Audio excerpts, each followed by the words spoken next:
Last winter, I took my daughter skiing for the first time. I am the kind of skier whose stopping method is a fancy maneuver I like to call falling over on purpose. Still, it seemed like a fun way to spend a Sunday. The thing is, we hadn't realized the day before Martin Luther King Jr. Day is the busiest of ski season. We wound up waiting for skis for hours. The weather was not on our side, and I didn't blame Sasha for complaining about it. She was cold, I was cold, everyone in line was cold. But after a while, her whining started grating on me, and I worried that it was getting on other people's nerves too. At first, I told her that I heard her. I knew it was freezing. But all we could do was hop around, wiggle our limbs, hug each other. Anything to stay as warm as possible. She cycled through those things quickly and ended with a prolonged, "I'm bored." Well, I was too.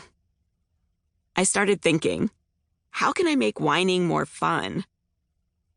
If you're gonna whine, I told her, you gotta sing the blues. She grabbed my arm and hung from it with all her weight, groaning at my suggestion. "Da-na-na-na," I sang, determined to make this work. She dragged me around in a circle by the hand, kicking at pebbles, but I kept going. I was standing outside, waiting on skis, freezing my butt off. "Someone help me, please. I've got the freezing my butt off blues." At the word butt, Sasha lit up, giggled. She loves the word butt, B-U-T-T, so much. In fact, she's decided to always use that spelling, even when she knows it should be B-U-T.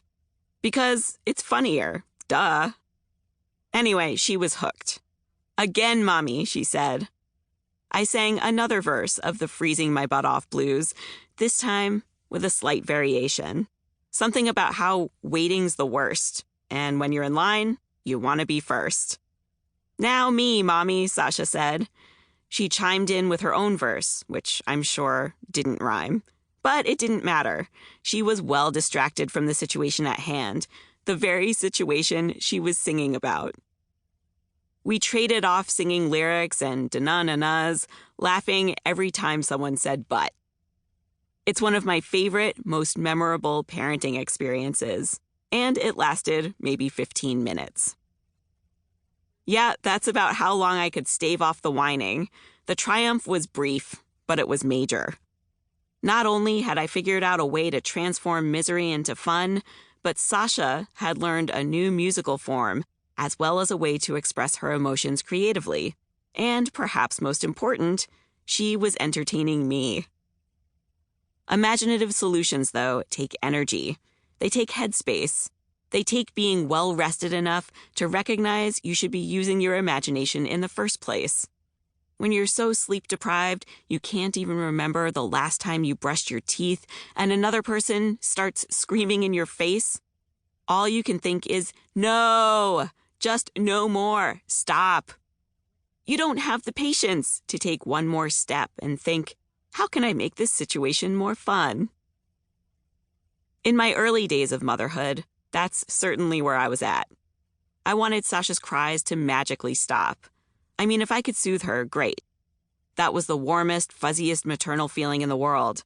But when I was spinning my wheels and the screaming kept going, I was left with no. You can't slip creativity into no.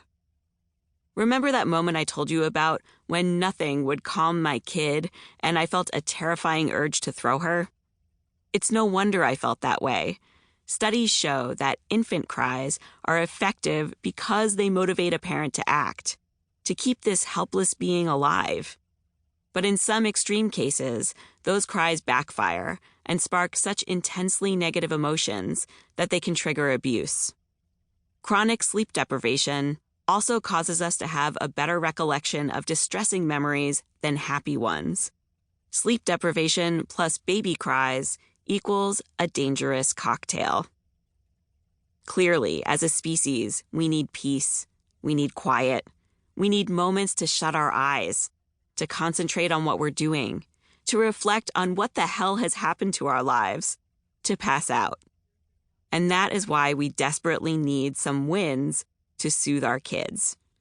Because hopefully those wins will soothe us too.